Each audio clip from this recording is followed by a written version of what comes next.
Sir, আজকে দেখছি আপনার ভীষণ মন খারাপ। চলুন একটা গল্প শোনাই।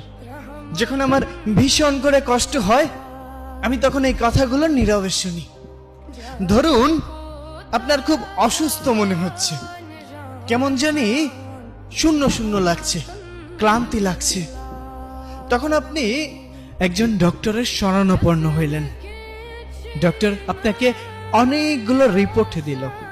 আপনি পরীক্ষাগুলো করে রিপোর্টগুলো ডক্টরের হাতে তুলে দিলেন। ডক্টর রিপোর্টটা হাতে নিয়ে আপনার মুখের দিকে তাকাচ্ছে, আবার রিপোর্টের দিকে তাকাচ্ছে। তখন আপনাকে জিজ্ঞাসা করলো, আপনার সাথে কেউ আসেনি? তখন আপনি বললেন, না, আমি একাই এসেছি।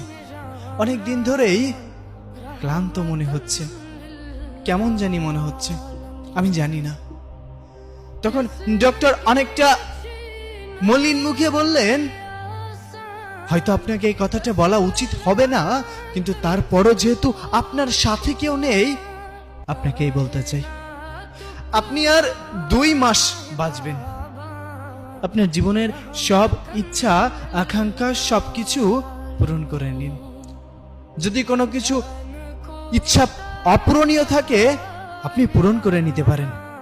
এই 2টা মাস আপনি এই পৃথিবীকে দেখে নেন। আপনার যে রোগ ধরা পড়েছে, আমি সে রোগের নাম নিতে চাচ্ছি না, তবে ভেঙে পড়বেন না। মানুষ মাত্রই মরণশীল, আজ না হোক কাল ঠিকই চলে যেতে হবে। আপনাকে এজন্যই সতর্ক করে দিলাম, কারণ আমি এমন রোগী অনেক দেখেছি। ঠিক তখন আপনি স্তব্ধ হয়ে গিয়েছেন। আপনার এত ক্ষমতা, এত জোশ, এত টাকা, এত অর্থ সম্পদ কোথায় যাবে? কোথায় যাবে? যত বড়ই শক্তিশালী মানুষ হোক না কেন, মানুষ তো মরণশীল। আপনি রিপোর্টগুলো হাতে নিয়ে হসপিটাল থেকে বের হয়ে যাচ্ছেন।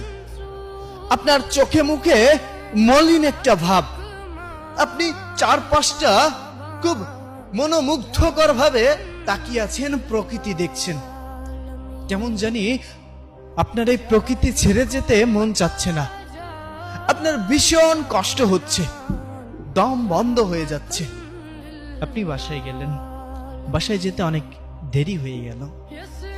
তখন প্রতিদিনের মতো আজও বাবা বলে উঠলো, দেখো তোমার গুণধর ছেলে এসেছে, নাও এখন হাত পা ধুয়ে খাবার দাও, খেয়ে আবার বের হোক। সারাদিন তো কোনো কাজকর্ম নেই।